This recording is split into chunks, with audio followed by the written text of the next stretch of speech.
Rich Rod and the West Virginia Mountaineer football program continue to do work in the transfer portal, bringing in what I think might be the best overall athlete in the entire transfer cycle. We're going to talk about him. We're also going to talk about some other transfers that the Mountaineers have brought in, and all of these guys that we're going to talk about are on the defensive side of the football. So us fans who have been concerned about the defense not getting enough bodies out of the portal, those problems are being solved. And those concerns are being addressed. I'm going to give you my thoughts on all the latest recruits, all four of them on the defensive side of the ball. We're also going to talk about in the second half of the show, we're going to talk about the WVU men's basketball team and their victory over the Colorado Buffaloes to move to 3-2 on the season in the Big 12 and stay undefeated on their home court inside the Hope Coliseum. What is up, and welcome to this live edition of Kuz's Corner on this Sunday afternoon. Thank you for joining the show. I will get to the comments in the chat room very, very soon.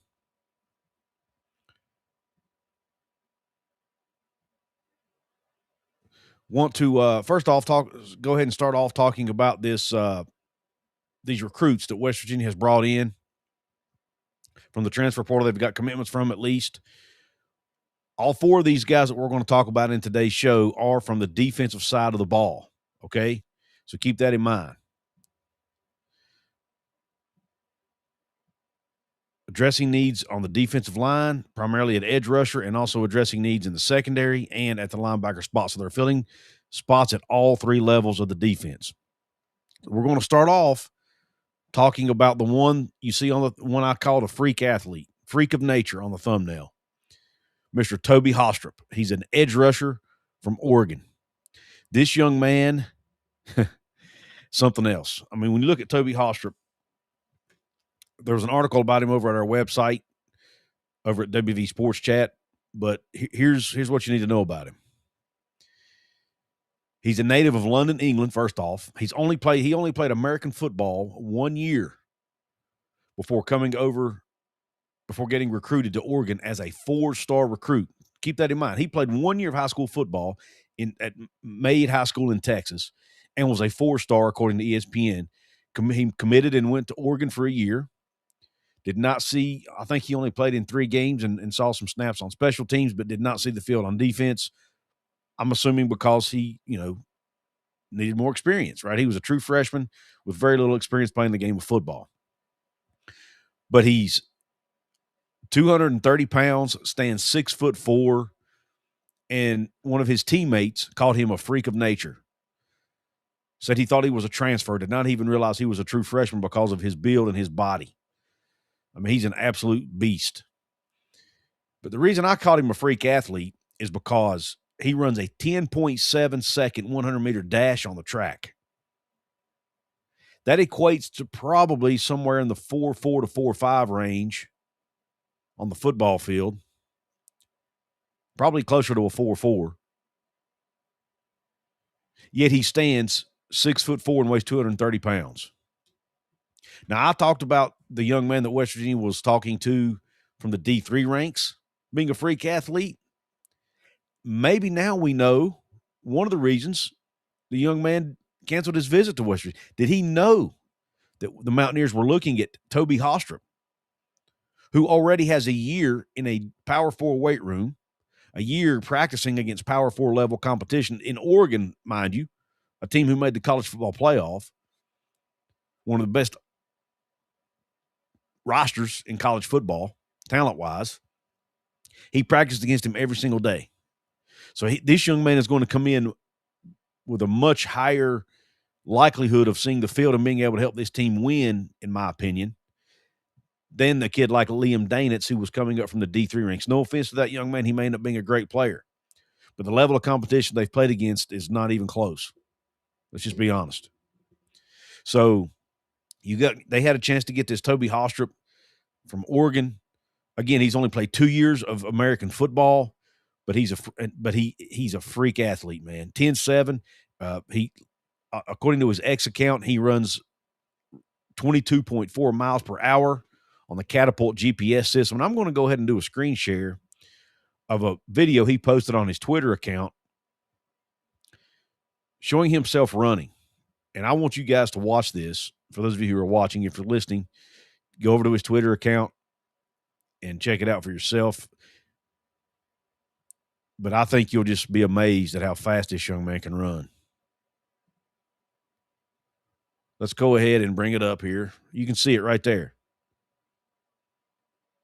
See if I can enlarge it at all. But you'll see there's a red arrow showing who he is. Look how much faster he's running than everyone else in his running group.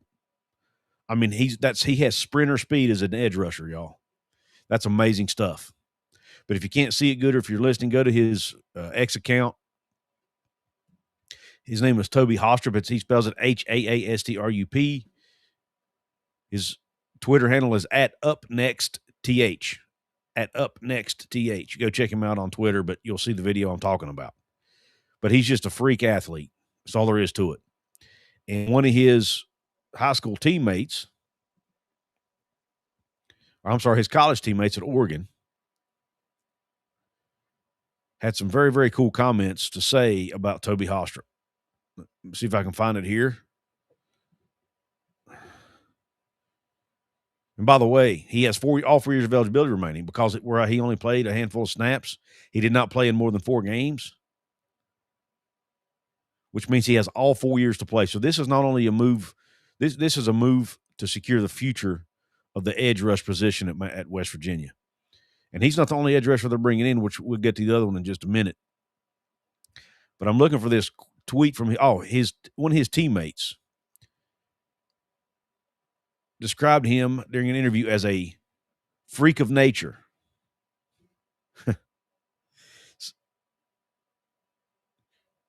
Here's what Devin Jackson, a linebacker from Oregon, had to say about Tobi Haastrup. Freak of nature, like really swole. I thought he was a transfer at first, to be honest with you. I'm like, why are you bigger than me and you're like 12 years old? End quote. So he's very impressive. And he plays, when you watch his film from high school, he plays with a very high motor. Comes off the ball really quickly, obviously, with his explosiveness.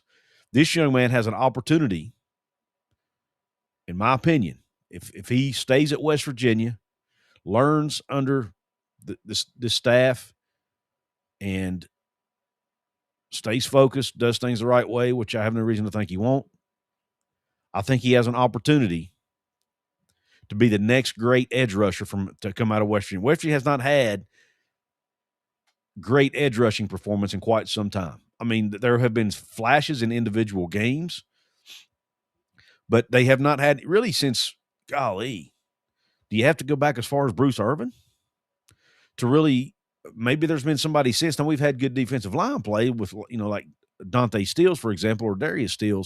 But as far as somebody coming off the edge with the elite ability to get to the quarterback, honestly, probably since the Bruce Irvin days that we've had somebody with that kind of, with the ability to do that on a consistent basis. I think Tobi Haastrup could potentially give you that guy. He's going to be very, very hard to defend, to block because of his speed, to go along with that 6'4", 230-pound frame. And he'll probably put on some weight. He might be able to carry a few more pounds of muscle. So if he can get up to 240, 250, he'll be even harder to block with that elite speed coming off the edge, that 10.7 100-meter track speed, 22.4 miles per hour speed coming off the edge. Unbelievable stuff. But I want to talk about him first because he's probably one I'm the most excited about of this entire group of players. The next one we're going to talk about is also an edge rusher, Zeke Campbell from Coastal Carolina. Ezekiel Durham Campbell is his full name. He's 6'5", 247 pounds, so another long edge rusher. 38 overall pressures last year, according to PFF at Coastal Carolina. 5 sacks, 12 hits on the QB, and 21 total hurries. So he is a player who gets into the backfield and gets after the quarterback a ton. Played a total of 599 snaps last year, has played 865 snaps overall in his career. Spent the first 2 years of his career at Louisiana Tech. When you look at his PFF grades, they're pretty impressive. 77.4 defensive grade, 70.3 run defense grade, 65.2 tackle grade, and a 79.8 pass rush grade, which is very, very good. So this is a player who has shown the ability at Coastal Carolina to get to the quarterback and to do it at an elite level. Can he continue to do that at West Virginia at the Power 4 level? Obviously yet to be determined. But, man, you put him right up against Tobi Haastrup and some of these other guys that they've brought in as edge rushers. Because, I mean, they didn't really have any edge rushers. They don't have any edge rushers returning from last year. Curtis Jones was the one guy that you thought might come back, who had some experience as the bandit. He's leaving. He's already left. He was in the transfer portal and is committed to Virginia Tech, of all places. But nonetheless, they've brought in several bodies to compete at that bandit / edge rusher position. I mentioned Tobi Haastrup, the most Zeke Campbell, or Ezekiel Durham Campbell, to give his full name, is also on the list of recent pickups out of the portal. I love this pickup. I think it's a good addition to the Mountaineer roster for Zach Alley to help bolster that defense. When you look at his statistics from a year ago, I kind of mentioned his PFF grades, but when you look at his statistics, 39 tackles. Now, they list him as 5.5 sacks, but PFF has him at 5. Nonetheless, it's pretty good. He also had 2 forced fumbles and a pass deflection. So, really good numbers, really solid PFF grades, and over 800 snaps of experience at the D1 level. I think it all bodes well for somebody who can come in and potentially start day one. But again, he's going to be pushed hard, and I think with him and Haastrup both, you have 2 guys. If you put both of those guys on the field at the same time at times, both of those guys coming off the edge, an offensive tackle nightmare is what you could have there, just to be honest with you. But I love it. I love both of these pickups. You have to have a good edge rusher if you want your defense to be elite. And West Virginia's defense over the last several years has not had it. I think either of these guys have the potential to be that guy. And heck, both of them could end up being very good.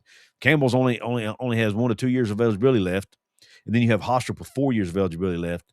So the future, the present and the future, both look pretty good at that position, in my opinion. Now, the next position, a very highly recruited player to fill in a hole in the secondary for the Mountaineers, and that is former LSU safety Jacob Bradford. Bradford, another player coming over with 4 years of eligibility. Again, committed to Brian Kelly and LSU coming out of high school. Played there for a year, but saw limited action in his time with the Tigers. But he was a consensus 4-star recruit out of Catholic High School in Baton Rouge, Louisiana, per 24/7. And he was ranked as high as number 5 overall in the state of Louisiana. Stands 5'11" tall, weighs 195 pounds. Appeared in 5 games for the Tigers as a true freshman, playing mostly special teams. But I think it's a great addition. You have somebody that's that talented. Again, limited experience at the P4 level, but he did play some special teams, and he did practice day in, day out against LSU Tiger offense, which is highly talented. A lot of good players on that roster. And one of the top rosters in the country, more than likely, year in, year out. You could argue they do anyway.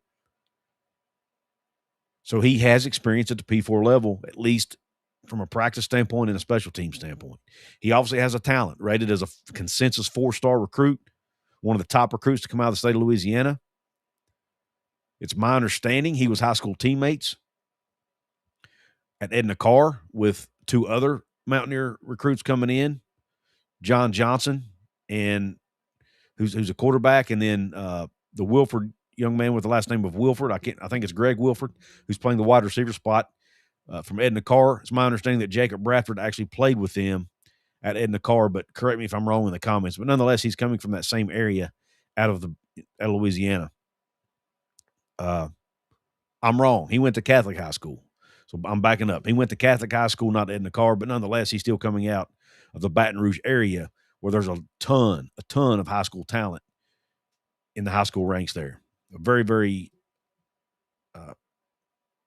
talented group of players coming out of Louisiana. That's why LSU, one of the reasons LSU's always been so good. They're sitting a hotbed of recruiting right there in the Baton Rouge, Louisiana area. So I love that pickup to strengthen the secondary. Now he's another young player, has either 3 or 4 years of eligibility. If he played in 5 games, he likely only has 4 years or only 3 years of eligibility left. But still, that's good. You got another player with a lot of eligibility. I'm sensing a theme here with these transfer portal guys. For the most part, they're getting guys with 3 to 4 years of eligibility left. Now there are a few with 1, a few with 2, but this is going to be a very young roster. At some point, I'm hoping to do a video comparing the age of the roster that they started 2025 with versus what they're going to start 2026 with. There's going to be a big difference. So that tells us what? It could be a year of adjustment. Could be a year where, it might be another year where West Virginia is finishing in that 5, 6, 7 win range. Now, I could be wrong. I do think that the team is a lot more talented, as I've said on my show multiple times. It's a much more talented roster, I think, than they had a year ago. So I still think the ceiling and the floor are both higher. Like, I agree totally with what Skylar Callahan talked about on his most recent episode. It's a higher floor and a higher ceiling versus last year's team, strictly because of the talent and also because more of the guys are coming in for the spring. Whereas last year, a lot of the players didn't get there until summer or fall for fall semester and fall camp. So they missed all summer workouts. They missed spring ball. Most of the roster this year will be there for spring ball. So they have a head start on last year's team. But it's still, there's a lot of youth, a lot of inexperience, and a lot of guys who haven't played either at the P4 level and or in Rich Rodriguez's and Zach Alley's systems. Even the guys who have played P4 ball have not done it in that system. So there's going to be some growing pains. But, man, if they can hit on a large percentage of these guys they're bringing in that are, where they're highly recruited and just hadn't played much yet or have put up really good numbers at the G5 level, if they hit on most of these players, this is going to be a very, very talented football team. Even if it takes them another year or two, well, let's say another year, 2027, to really start competing for the Big 12 title, I do think the future is bright if they can keep most of these guys in the fold for 2 to 3 years. I really, really like the building blocks they're putting together here, the foundation that's being built, and the future looks bright. Now let's go ahead and talk about the last defensive pickup for the Mountaineers over the weekend, and that is Jason Hall, a linebacker from the FCS ranks at Villanova. Now, some positives and negatives here about Jason Hall. First, the obvious negatives are what? He's coming from the FCS ranks. Now, there are a lot of good players who have come up from the FCS ranks. But typically, you like to see guys from the G5 or even P4 to be, is even better, right? So he's coming from the FCS ranks. And when you look at the fact he played at Villanova, he's a linebacker, middle linebacker. He did not even start at Villanova. So he was not even a starting middle linebacker. He played the weak side linebacker position, by the way. He was not even the starting weak side linebacker at Villanova, an FCS school. That makes it even more concerning, right, that you're bringing in this young man who didn't even start at the FCS level. But when you look at who started over him, it makes a little bit more sense. Both of the starting linebackers at Villanova were fifth-year seniors who had good careers at Villanova. Whereas Jason Hall had not played a ton of ball. He had limited snaps in his first season at Villanova. I think he only played one game, maybe one snap, something like that. As a matter of fact, I've got it pulled up on the screen now. I'll just tell you. His very first year at Villanova, he only played one snap. Year 2, he only played 3 snaps. Year 3, which was 2025, he played 244 total defensive snaps. Again, he didn't start, but he did play 244 snaps. So his experience, again, pretty limited. But he should come in with 3 years of eligibility remaining so he can grow in the system, learn the system. He also has good length, 6'2", another long linebacker. They're looking to increase their length and size at linebacker, really across the board. They've done it again here with Jason Hall. And apparently they liked what they saw. And for another positive, you look at his PFF grades and his statistics. He had good stats. He had 45 total tackles, 4.5 tackles for loss, 3.5 sacks, and a forced fumble. Those are pretty darn good numbers, especially for a guy and he did all that in 244 snaps. That's pretty impressive. if you ask me. And his PFF grades are impressive. He has a 68.8 overall defensive grade, a 73.6 grade in run defense, which is what you want to see from a middle linebacker, a 64.6 grade in tackling, which is above average, a 78.4 pass rush grade, which is really, really good. Now, his one weakness was coverage, only a 44.6 coverage grade, but he only played 47 snaps of coverage. And again, like I've said before, linebackers are not known to be good cover people, so that's not really that big of a deal to me. You'd like to see the number be better, yes, but he'll get better in that department. No worries. Now, his one game last year against a Power 4 school, they played at Penn State, did not play well, at least according to PFF. He played 38 total snaps, had a 39.3 overall defensive grade, a 49.8 run defense grade, a 27.2 tackle grade, 53.7 pass rush grade, and a 39.2 coverage grade. It was arguably his worst game of the year, at least according to PFF grades. So take that for what it's worth. But again, he's still a young player, has only played 248 snaps in his career, has a long way to go, will learn, will get better, and he has the numbers he put up are good. His overall statistics, he's got the length.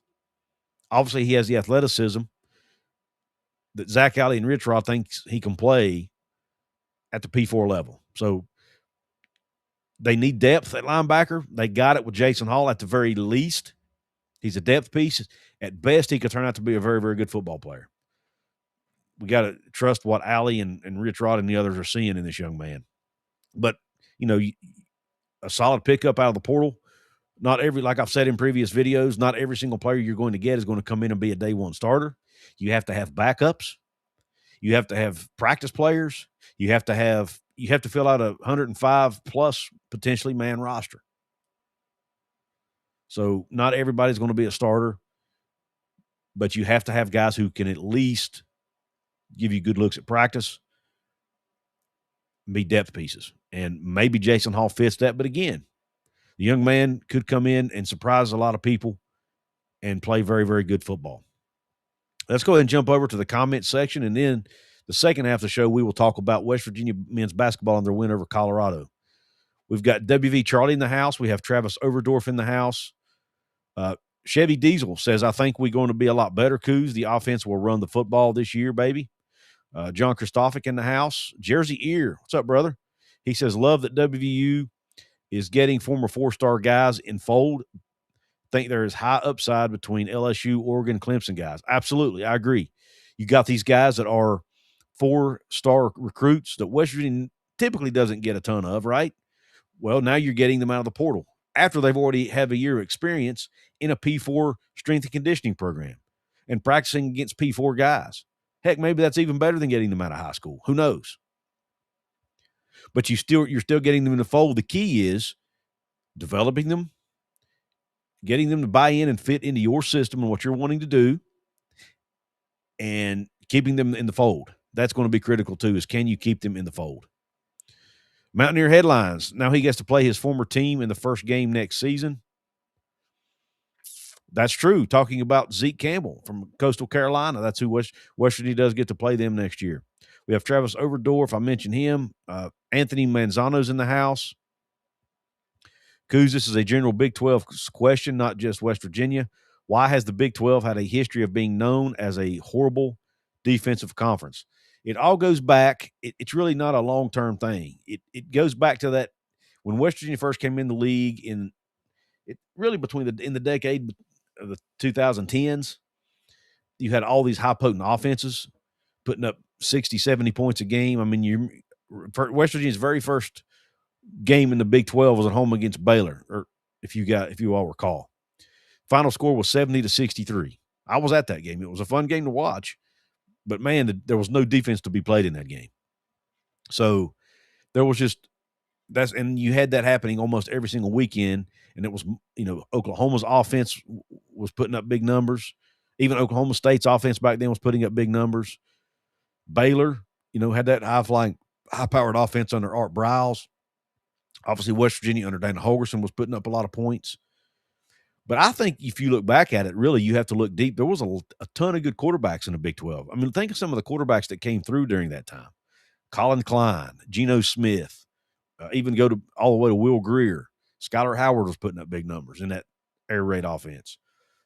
Oklahoma had really good quarterback play. Oklahoma State, Brandon Whedon, and some other guys. Just, Baylor's quarterbacks with Lawrence and others.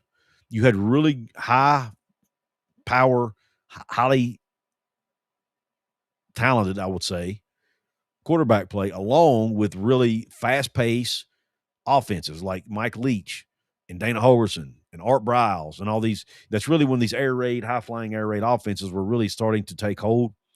And I think at that time, defensive coaches were still trying to figure out how to defend it. Right. I think over time, defensive coaches have adapted to those offenses, and it's helped, reduce some of the scoring. But the problem is that has stuck with everybody. A lot of your talking heads still look back at that era and say the Big 12 doesn't play defense, when it's actually couldn't be further from the truth. Some of your best defensive teams in the country, year in and year out, come out of the Big 12. Look what BYU does every year, playing defense. Texas Tech's defense was great this year. Utah always plays good defense. You go back to what Oklahoma State did, I think it was in 2021, how good their defense was. Nobody was putting up points on Oklahoma State. But that gets ignored because of all those 70 and 60-point games we saw in the 2010s. But those days are behind. Now, those things can still happen occasionally, but it's few and far between. That might be a longer answer than what you were looking for, but that's my take on it. I think it's a very, very overused take that really doesn't hold weight anymore, in my opinion. Teron Francis, another great player that West Virginia brought in, a receiver. I don't even think I've touched on him yet. 4-star receiver that they're bringing in from the portal that went to LSU. Just a lot of great talent coming into West Virginia that, again, already has a year of P4 experience under their belt. Landry Jones was another good quarterback in that era, Jersey year. Great point. Silva Marks in the house. Really don't want to deal with another 4 to 5 win season, says Whip Hero. I don't think we're going to. I think West Virginia, again, I think the talent level is high enough this year. I mean, they were very close to being a bowl team. They lost a close one to TCU and a close one to Arizona State. Both of those games could have been wins for a West Virginia team, let's face it, that didn't have a ton of talent from top to bottom. Now, there were some talented guys, don't get me wrong. But with all the injuries they faced and the struggles they had on the offensive line, they still were a couple of plays away from being a 6-win football team. Think about that. With a huge chunk of your roster getting there late in the year, that problem is going to be solved by so many early enrollees and the increase in talent and the fact that Rick Trickett's back in the fold. I think we all know the offensive line is going to be better. That right there, in and of itself, is going to make you a better football team. You're going to have, I think, better quarterback play this year, A, because Scotty Fox has a year in the system already, and B, because Michael Hawkins is super talented, especially with his legs. And I think either one of those guys will be able to run Rich Rod's offense and run it successfully. So better quarterback play and better O-line play automatically makes you better. And those two things alone might give you that extra couple wins you need to make a bowl game. Now, the defense, my biggest concern is actually going to be on the defensive side of the ball, but with some of these guys like I've talked about, I think they're going to be able to get after the quarterback this year with guys like Campbell and Haastrup coming in, linebackers like Afago and Stalsky and, Isaiah Patterson. I like some of the moves they've made in the secondary with Kamari Wilson out of Memphis, who I think is going to could potentially be that guy that offenses, especially receivers, are afraid of, because he could come up and flat out hit you. So I like some of the pieces they've added, but it'll be interesting to see how well the defense clicks, with so many new guys. So I'm definitely concerned more about the defense than the offense this year, but I still think they're going to be better from a talent perspective, at least across the board. All right, now let's go ahead and jump in and talk a little bit about West Virginia Mountaineers hoops and the win over Colorado. Now, for full disclosure, this game overlapped with one of the most soul-crushing games I've ever had to sit through. I actually turned it off for a while. That was the Buffalo Bills playoff game. I am still trying to I'll be honest with you. I'm still not over it yet. It's one of the most heartbreaking games I've ever had to watch. The Bills absolutely could have blown their opportunity to win a Super Bowl this year, in my opinion. But so I was not totally locked in on the Colorado game like I normally would be. But I was watching it. I did have both games happening at the same time for a large percentage of the time. So I will give you, talk about what I saw when I was watching, and obviously we'll look at some stats and things like that. But my first initial thoughts are one of their biggest fears happened. As West Virginia basketball fans, one of our biggest fears happened, yet the Mountaineers were able to win anyway. And what was that biggest fear? Honor Huff not having a good shooting day. Now, he ended up still scoring in double digits because of a couple big shots down the stretch. But over the course of the game, he went through a large portion of that game with only 5 points. Yet West Virginia was still controlling that basketball game. Why is that? Because the other guy who was brought in to be a scorer, Trayson Eaglestaff, had himself a day. 22 points for Trayson Eaglestaff. Awesome, solid performance from that young man. I'm so happy for him. Ross Hodge has nothing but glowing things to say about Trayson Eaglestaff. And for all the fans, I've criticized him some myself. I've tried not to be too hard on him, but I've critiqued his game. I've criticized him a little bit and said we need more out of him. But man, some fans have blasted him on social media. I hope those people will shut their mouths now, because Trayson Eaglestaff is now starting to finally, I think, get comfortable in this Ross Hodge system. Get comfortable with playing around his teammates, get comfortable playing with other guys who can shoot and score, because he really hasn't had to do that before. It was a big adjustment for him, and I think he's finally starting to get comfortable. Now, can he keep it going? Can he do it? Can he replicate it in road games? That's going to be another question. But, man, if if Honor Huff continues to do what he's doing, which we have no reason to think he won't, and Eaglestaff can I'm not saying he has to go out and get you 22 every night, but if he can score double digits at least every single game, West Virginia is going to be in a lot of basketball games going forward, and could potentially exceed my expectations of 14 to 15 wins, which, they're already sitting at 12 now. So I have no doubt they're going to exceed it. I look for them to get up to maybe that 17, 18 win range potentially. But nonetheless, I really liked what I saw out of Trayson Eaglestaff, and hats off to that young man and the way he played. He deserves credit for overcoming the naysayers, the haters, the criticism, everything he's went through. I'm sure his own personal doubts at times, lacks of, maybe at times his confidence may have started to wane some. It's human nature for that to happen. He overcame all of that and was able to come out and play a great basketball game against Colorado and help West Virginia get their 12th overall win of the season and move to 3-2 in Big 12 play. When you look at the stats from the game, West Virginia shot the ball 52% from the floor compared to Colorado's 39%. Each team shot at 27% from three.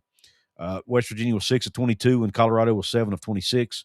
Free throw percentage, West Virginia continues to struggle in this area. They shot only 64% from the line. Colorado shot 71%, but only shot it 14 times. That's been one of West Virginia's biggest strengths this year. They're not putting their opponents on a free throw line a ton. Now, yes, their opponents outshoot them typically from a percentage standpoint, but it's kind of skewed because West Virginia is shooting more free throws. Now, they still need to make a higher percentage of them than 64%. They were 14 out of 22. You need to do better than that, because in tight games, that's going to matter. But you still like the fact that they're getting to the line more. Turnovers, West Virginia turned it over 9 times, which is something I think you can live with. They only forced 6 Colorado turnovers, though. You'd like to see that number come up a little bit. Points off turnovers, West Virginia 9, Colorado 14. Total rebounds, 38-22 in favor of the Mountaineers. And they were playing a team who had 3 players on the front line 6'11" or bigger. So what's that tell you? It was an effort and toughness advantage for the Mountaineers, in my opinion. They were boxing out.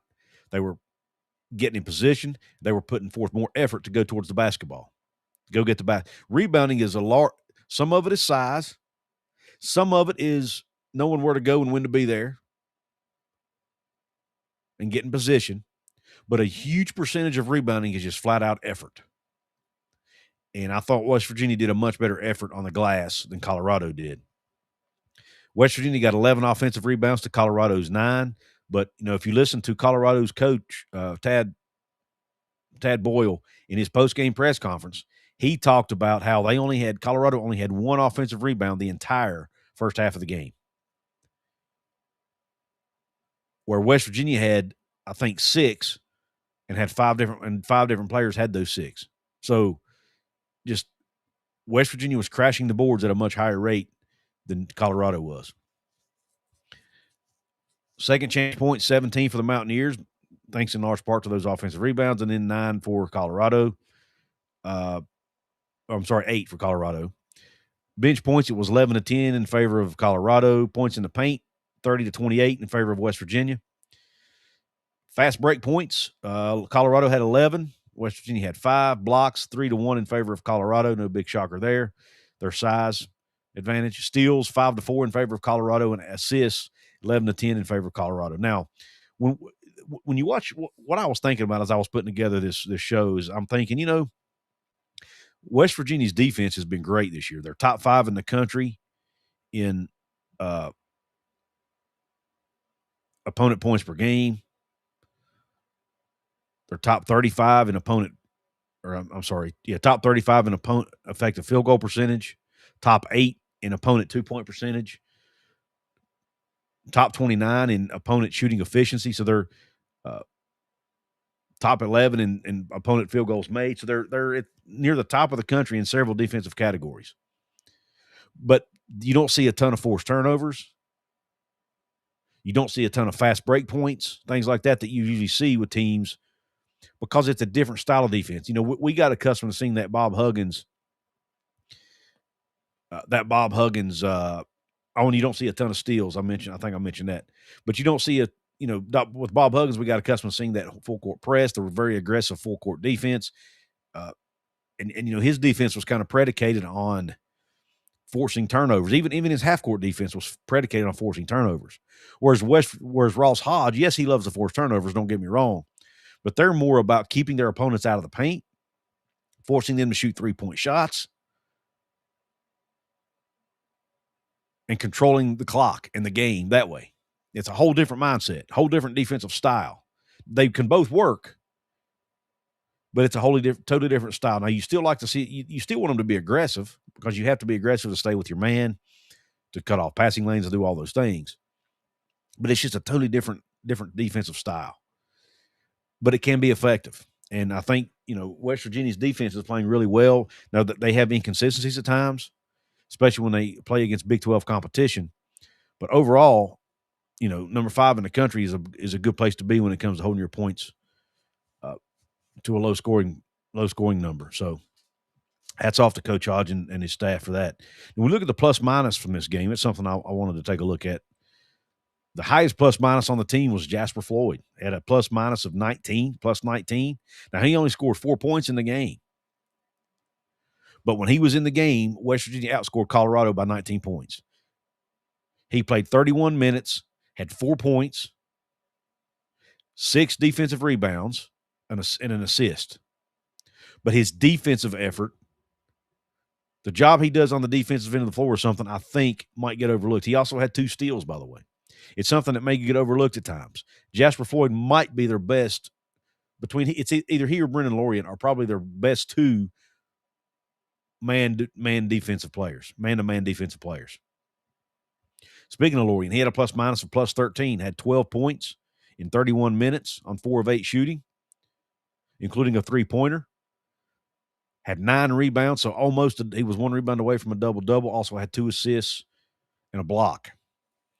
Honor Huff had 14 points, 2 rebounds, and assists. Trayson Eaglestaff, 22 points on 3 of 8 from 3, 9 of 14 shooting overall. had 6 total rebounds, 3 assists, and a steal. So a good overall game for Tracy Eaglestaff, whose plus-minus was +8, by the way. Honor Huff's plus-minus was +1. Honor played 30 minutes, and Eaglestaff played 37 minutes. Harlan Obioha had himself another good day. 10 points. Had 9 rebounds. He was also – so West Virginia was 2 rebounds away from having 2 players have a double-double. That's pretty impressive. But Obioha had 10 points, 9 rebounds, and a steal. I have criticized Obioha and his lack of rebounding. He stepped up in this game and did a good job rebounding the basketball with 9.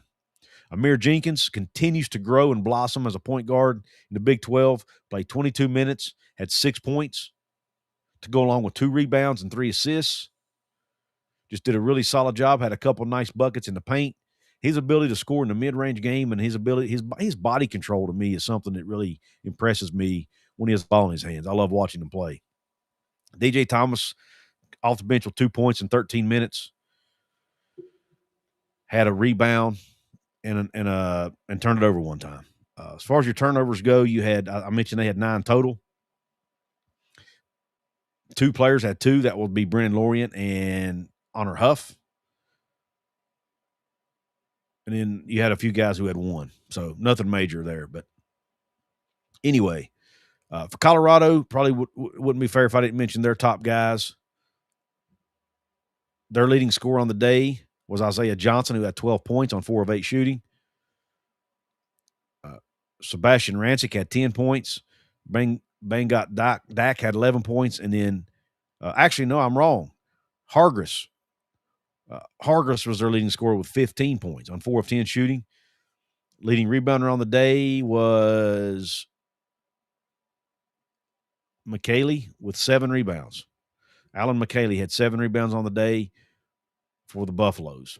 But, I mean, my gosh, their next highest on rebounding was 3, and that was Isaiah Johnson. So they struggled to rebound the basketball, which was a huge factor. Maybe the biggest factor in this game really was West Virginia's dominance on the backboards, rebounding the basketball. But anyway, that's a quick rundown of the game. As far as going forward, West Virginia is now ranked 63rd in the net rankings and 60th, according to Ken Palm. So not a great place to be, but they have a lot of opportunities ahead of themselves to get more quad 1 and quad 2 wins. The biggest issue for them is they have yet to win a game away from Hope Coliseum. They're 12-0 at home, 0-6 in games away from home, including neutral site games. They're 1-4 in quad 1 games with the quad 1 win coming over Kansas. They're 2-0, I think, in quad 2 games.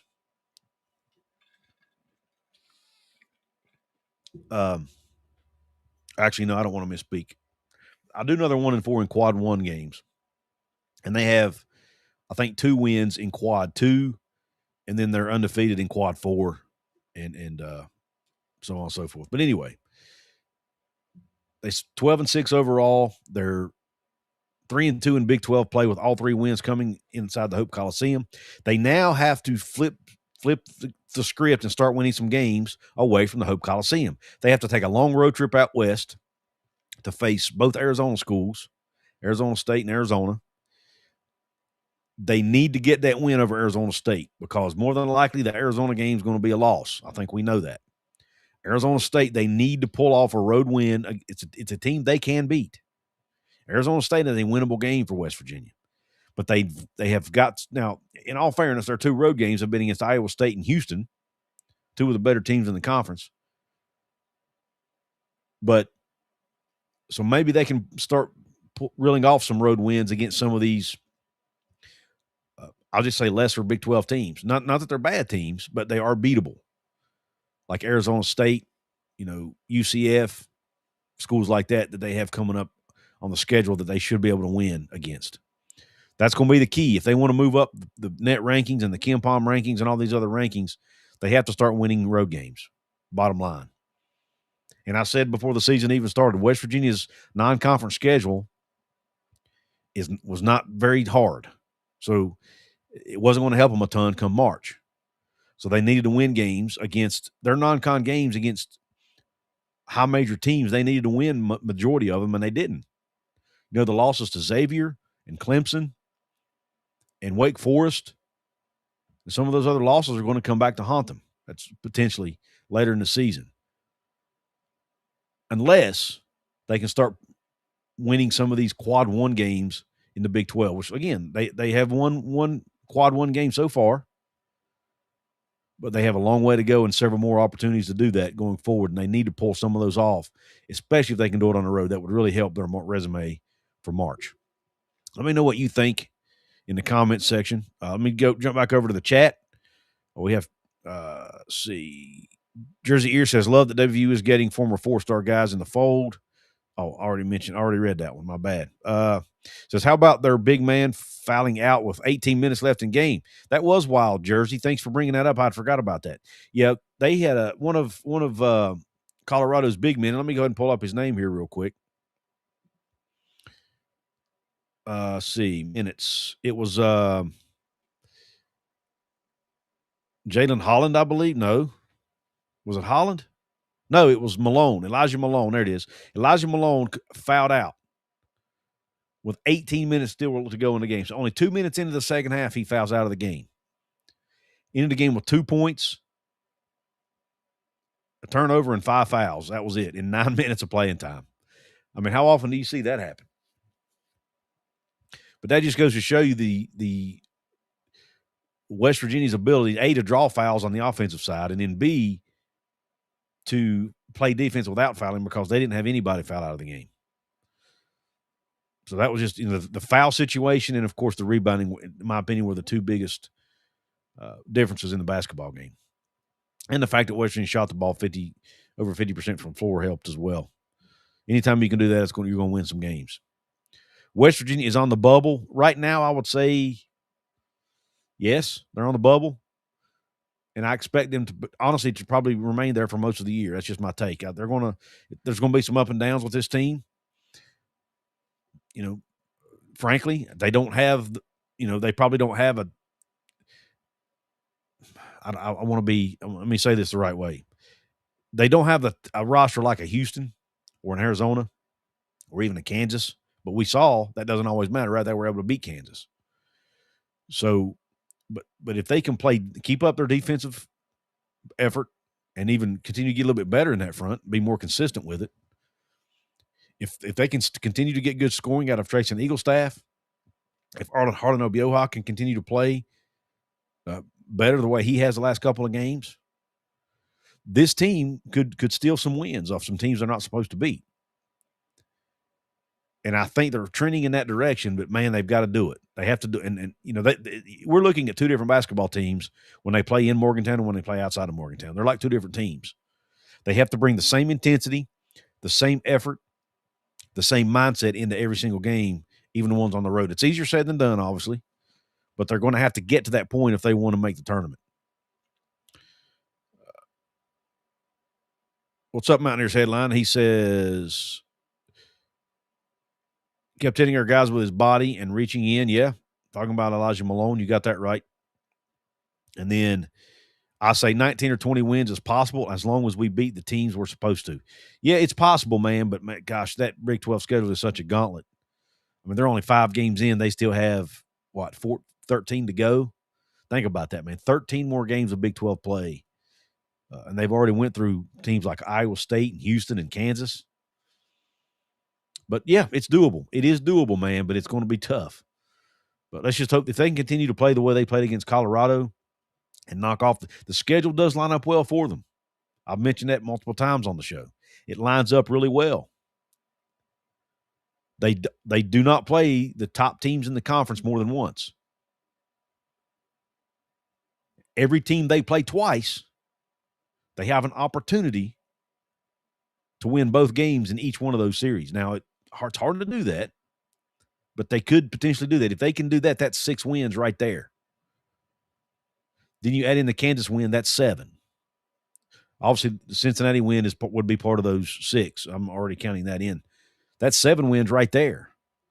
So if you can pull off a couple more wins, that gets you to 9, and you have a 9-9 record in the conference. That might get you in the tournament. So We'll see, though. Some of it's going to depend on who those teams are that you upset. Do you do it on the road or at home? So many things come into play here. But it'll definitely be interesting to see how the rest of the season plays out.